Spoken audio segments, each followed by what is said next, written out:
Did you notice that your chair's higher than mine, and that puts you in a position of authority? Kind of remember. Okay, being the history buff that I am, or smarter than me, or yeah, all those feelings. I should lower it. I should lower it being small and you being big. Well, interesting fact is President Johnson on Air Force One, they called it the throne. He had a chair that was purposely higher than anybody else's, where he would talk down to them. Was he a short guy or just? I'm not sure on that, but he was. I think he was a pretty large guy. But he literally, and I saw a special on the History Channel. They talked about how he had this chair, and it was purposely higher than anybody else that would be sitting around the table on Air Force One. And I believe that plane you can actually go through at the Boeing Museum up in Kansas. I'm gonna do all these things. I'm gonna read up today. Hey everybody, Matt Hill. I'm here with a dear friend of mine. I've known him a very long time. We went to church together, and man, that was in high school, and survived Falls Creek together. Made many mistakes over our lives to learn from and create opportunities for learning. Yep. That's the best way to put it. Is like we should always take advantage of all the opportunities we've made for ourselves for learning. Yep. And lo and behold, as we've gotten to our careers, we've seen each other enough to where this is a long time in the making, where I can hopefully get what you do out there to people. But if anything, I'm always appreciative and inspired by you. Man, I appreciate it, Matt. Yeah, introduce yourself. So my name is Thomas Brewer. Like I said, Matt and I grew up together in Midwest City. So I went one of the places. But you were kind enough whenever the oil bust happened and we ended up having to leave my comfy spot in Northwest Oklahoma, unaware of a bigger world out there.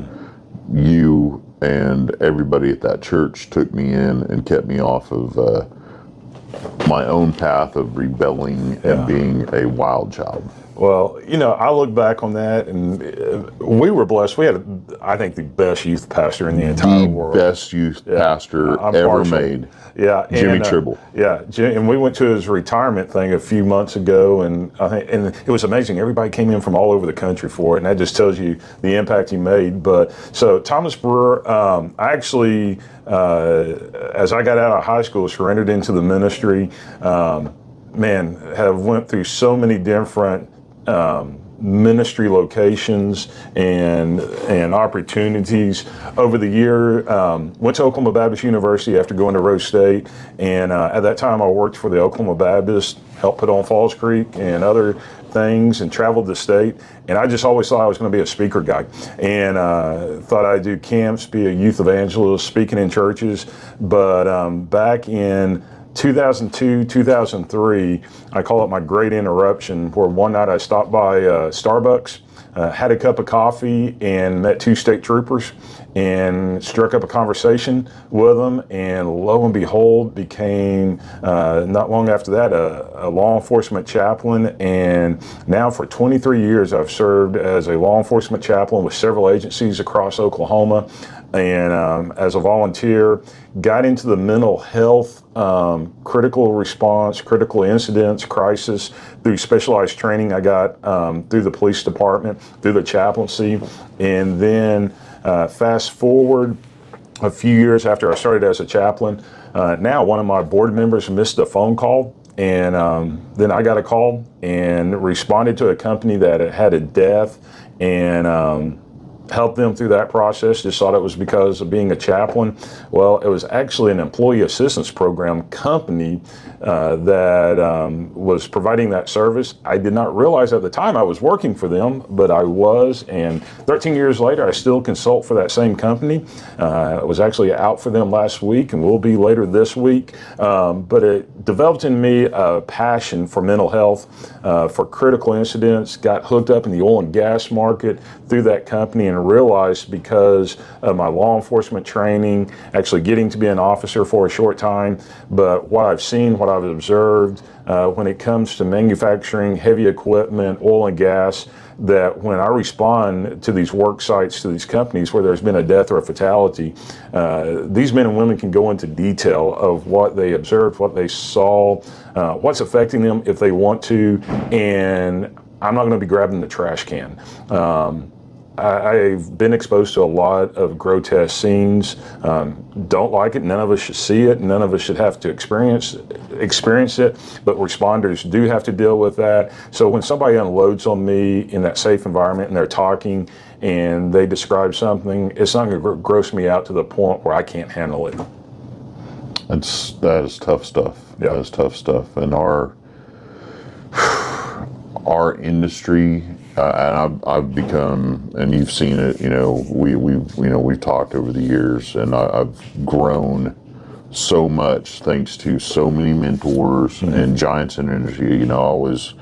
I stand on the shoulders of giants, and the networking that you and I do have always, given it we both have these servants' hearts, and that's what keeps us in touch. How can we help others? Yeah, and what you do is very, very important, and I appreciate it, and I hope more people realize that there's so many resources out there, and I'm guilty of it most of my life until just recently, not sharing my own burdens with anyone. Yeah.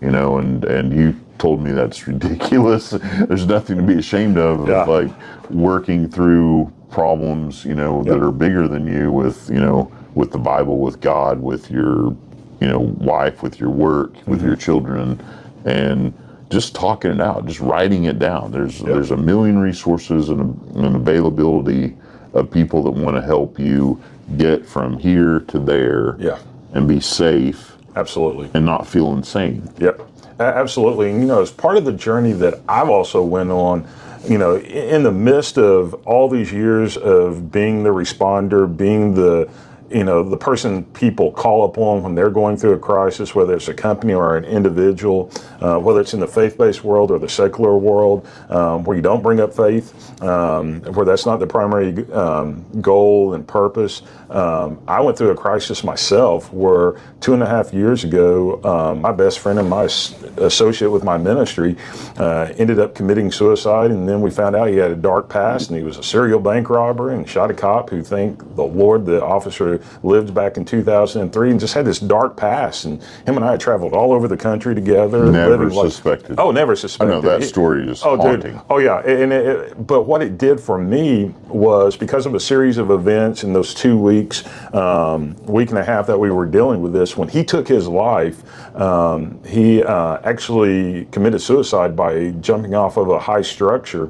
And I didn't realize on that Sunday, at the time, within 20 minutes of him taking his life, I drove within 100 yards of his body, trying to get in touch with him, trying to take him out for lunch because his birthday was the day before.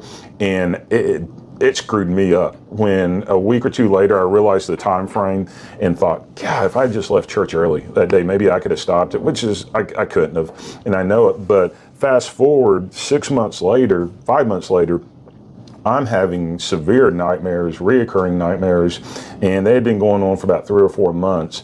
And I actually had to go sit down with a professional, a counterpart, and work through a thing called EMDR, which is, we've used it with our officers, we've used it with military. Great program. I'm such a champion for it. I went through an EMDR session. It only took once for me. It takes other people multiple sessions, but I was able to work through the process. But what I tell people when I do a lot of public speaking on this, and I do a talk called "How Trauma Saved My Life" in the corporate world. That's something. And I tell this whole story. I set it up about my buddy, and but then I kind of like set the hook when I go, oh yeah, by the way, he was a serial bank robber that we never knew about. And then I talk about in detail the 3 reoccurring nightmares I was having, and how I was very tempted to turn to substance abuse to just cope with it. That I was so tired of having the nightmares. That was every 2 to 3 nights, here this nightmare was coming, and it was 3 of them reoccurring, 2 of them more prevalent than the third one. So I finally got help. But I tell people all the time, for years. Now, for 20 years, I'd helped other people. I'd helped them get out through critical incidents. I'd helped officers after officer-involved shootings. I'd helped companies, oil and gas guys after explosions and fatalities. I knew all the answers to the questions, but yet I couldn't help myself. I couldn't get over the nightmares. So myself, Thomas, knowing the answers, had to go sit down with a counterpart and another professional who could help me navigate that and help me work through the process, because I couldn't work through the process on my own. I couldn't look in the mirror and walk myself through the process. I had to sit down with a professional. And once I did, I mean, it was like a mountain was lifted off my chest. I've slept like a baby since, and I've traveled all over. I've actually traveled to other states telling this story now about this associate who had this dark past, but I've taken the pain of that story and made it a positive to, show and to let people know, even though I'm passionate about mental health, I'm passionate about good brain health, that even myself, I needed to ask for help. And I couldn't cope it. I couldn't work through it. And as hard as I tried not to have a nightmare, I still had them. So I had to go see a professional, and it's okay to ask for help. And that's really the message of that talk. And when I get to stand before groups, whether it's in the corporate world, civic groups, or even the faith-based world, the message always is, it's okay to ask for help. Amen. Yeah. Amen. Yeah. Well, and it was hard. And I will say, it was hard for me to ask for help, because I'm one of those, put on your boots, suck it up. And I always tell people, ask for help. It's okay to ask for help, but it's something we all say. Yeah. But I was like, I can get through this. I can work through this. Do it? Yeah. And I couldn't. And I knew it was bad. I knew that. It may not even be help. And maybe we were talking about this, how do we convey it so that people will just give it a whirl. Just try to talk to somebody else. Maybe we shouldn't even say ask for help. Like, hey, look for guidance to grow. Yep. How about where you're at now will not always be the place you're at. Yeah. And if you want to grow in leadership, if you want to grow as, in your own role just for yourself, whatever you're doing, there is absolute value in seeking out, some kind of guidance or leadership, that's outside of you in your own head. Absolutely. One of the things in one of the trainings I do is called Pulse Check. And, we do it from the aspect of, will you be a self-pulse checker? Will you pulse check your crew? Basically making sure your head's in the game so you don't get yourself killed or injured, or your crew killed or injured. And it's through a 2-hour program. But I also take an aspect of that, and when I'm teaching, and go, do you pulse check yourself? So like for myself, I pulse check myself throughout the day just to see how I'm doing. How am I responding to my daughters? Am I short with them because I've got pressure with work, that I've got deadlines I've got to get done? I pulse check myself to say, okay, am I being productive in my role, in my jobs, the multiple jobs that I do? Am I growing? Am I learning? Am I reading? Like right now, I'm reading a book about the mental health world. And it's a good read. I'm really enjoying it. If you're an overthinker, you're like, and how much time do I have to dedicate to each one of these things in this window of my, sleep and work and eating and feeding? Absolutely. And it's like, and then not to even beat myself up, because there's times where I go to bed at night going, dadgum, I didn't get enough done today. What did I accomplish? What did I leave on the table? What did I leave on the table? Did I give it 110% today? So, one of the things I try to do is my mentor in ministry. Did you give it 110% today? Yeah. He gave me a phrase years ago, and I've just lived off this phrase. He said, Thomas, respond today the way in which you want to retell the story in 5 or 10 years, but when you retell the story, you don't have to embellish the truth. Oof. And I was going through a crisis in my personal life, and he gave me that for that crisis. But I've taken that phrase and I use it in a lot of my trainings to go, how we respond professionally, personally, relationally, crisis, whatever it might be, respond today the way I want to retell the story in 5 or 10 years. But when I retell the story in 5 or 10 years, I don't have to lie, and I don't have to candy coat it and add flowers to it. Respond today the way I want to retell the story. And that's just a constant reminder to me to give it my best effort, respond well, whether it's work, whether it's professionally, emotionally, whatever I'm doing, respond the way I want to retell the story in 5 or 10 years. Yeah. And then I don't have to lie in the future. Yeah, there's value in that. I mean, I make mistakes every day. Oh yeah, and well, I will preface this. A lot of times I don't respond the way I want to, and hindsight, you're just like, dadgummit. Here's 50 positive ways I could have responded, and I didn't. Yeah, absolutely, and and it's not only professionally, it's not only personally with my children and relationships, but it's in also just mentally and work ethic. One of the things that I tell people all the time, our harshest critic is ourselves up here between the ears. That it's that time. No one lives up here but me. And it's that thought.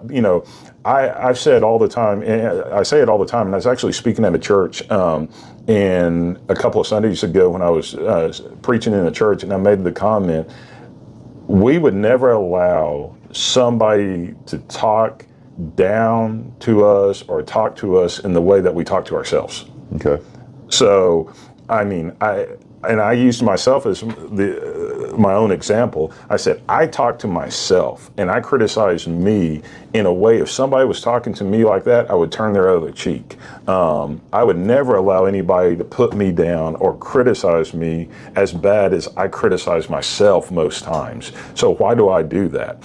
And it's getting those thoughts under control and realizing, we're not perfect. We don't always respond well. We don't always do everything right with our jobs, but are we pushing for greatness? Are we pushing to be better? And I think that's really just what we need to do, is each day put one step in front of the other to say, I'm going to try to be better at this point, this point, this point, and this point, but also having a chance to basically pulse check yourself, where you go back and then you go, have I done well? And if not, how do I improve? But don't beat yourself up. Just go, okay, dude, I messed up. We all mess up. Let's keep pushing forward. Well, I sought you out to make you a victim on this podcast because I think you would add a lot of value to more oil and gas guys that I am tender about now. And I just transparency. I want to promote you and what you do, and I know you're only one person, but there's lots of resources out there that are available, and I just I've seen over my career, and for myself, I don't know if I've ever been busier. I don't know if I'm more productive, but I know I've never been busier.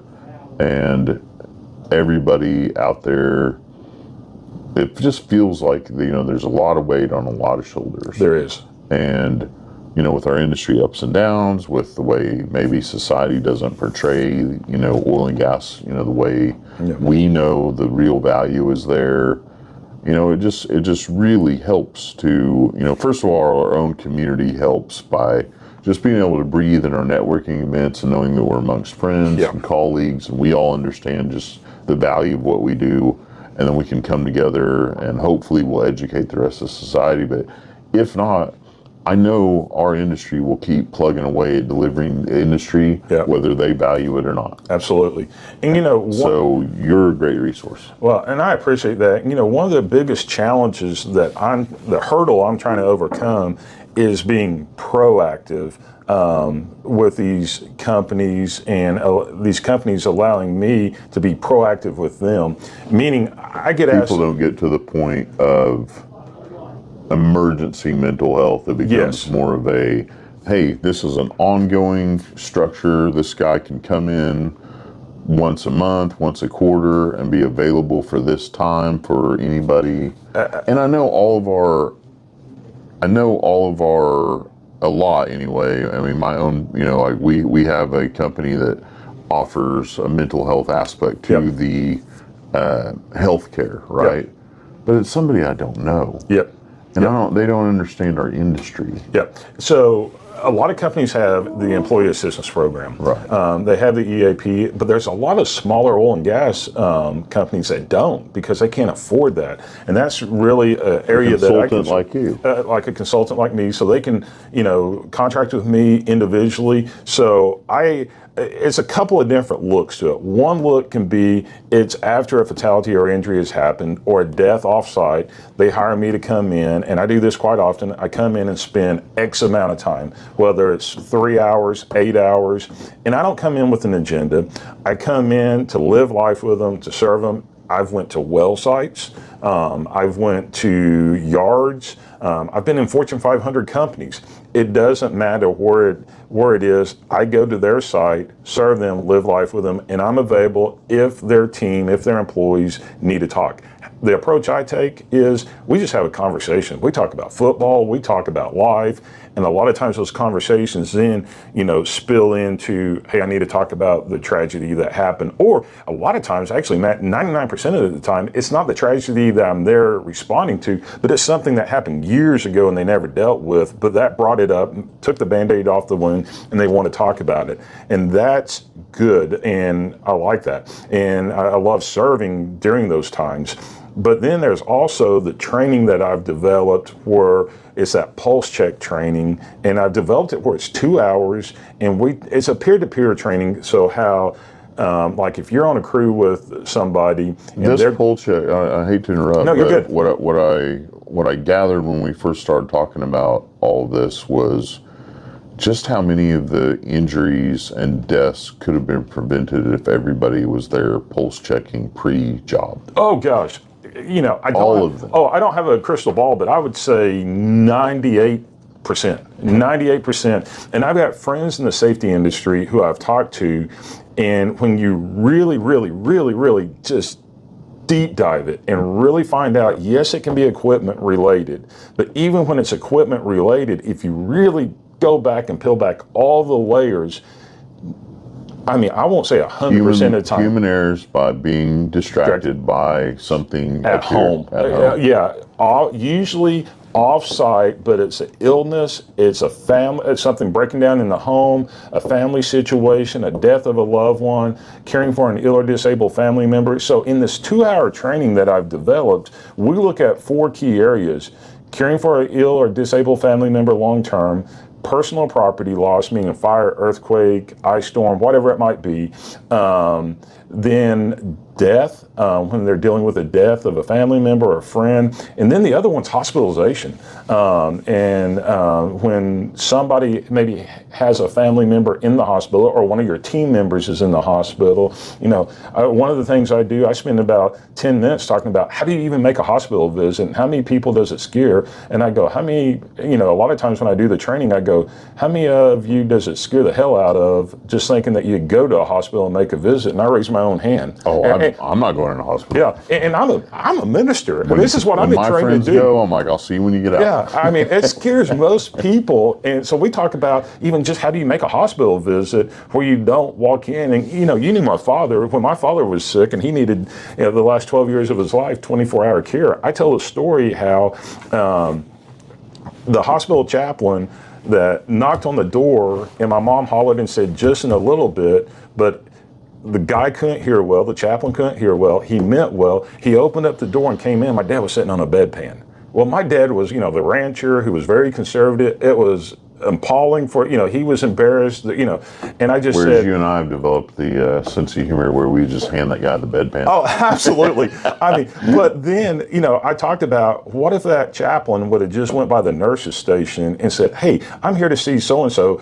Is it okay to go in right now?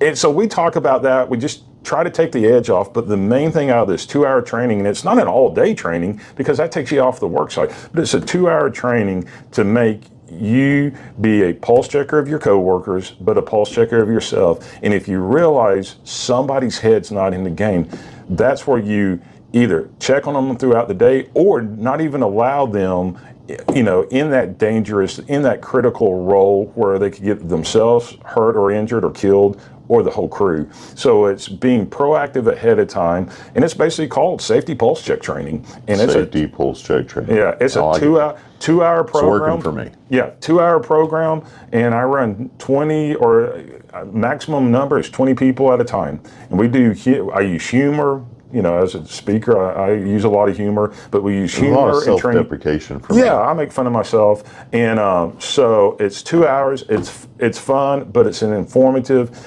and the goal is to go to 0 injuries, 0 fatalities. That's the goal. Now, will accidents happen? Yes, and I don't have a crystal ball. And I've told you, Matt, several times. I've had CEOs, I've had HR people tell me, well, Thomas, if we hire you to come in and train our employees and take them through this training, how many injuries and how many fatalities will your training prevent? Well, I don't have a crystal ball, and I would never even try to put a number on that because I'm not God and I can't do that. See, this is where I'm business development. I mean, I'm sales. You lie. Say 0. Absolutely 0. From here on out, your goal, if I touched your stuff, you're fine. Yeah, and, but I say, what if it just prevents one injury? Because if it's an injury in workman's comp, you're looking at 30, 40,000 just starting out and up. If it's a fatality, it's $1 million. But if it prevents just one, was it worth the cost to get me to come in? Oh, absolutely, they said. So, but yeah, it's just helping people be better. And if you have a crew that cares about each other, I also believe productivity will go up, and employee retention will be there. And we talk about this all the time. How do we even remotely begin to replace our workforce that we need to replace so vitally? I told you I talked to my son not too long ago. He turned 18. We drove to Colorado for his birthday, and I took him skiing. We had a lot of hours in that vehicle to talk, and I was like, what are we missing to get people to join our ranks? And he's like, hey, I've known you my whole life, and he can make an informed decision whether he wants to go in oil and gas, but most people don't. Their only information has been, well, you're super dangerous, oil and gas, you're probably going to die. Yeah. And you're not going to have a job anyway. Yeah. And it's, dirty and it's bad for the environment. There's so many just negative connotations. It's like, okay, well, we've done a terrible job, but, education, so yeah, I love your ideas on educating people on just the simplest things to get us all the camaraderie we need and to keep us as tight as possible so we keep everybody we can.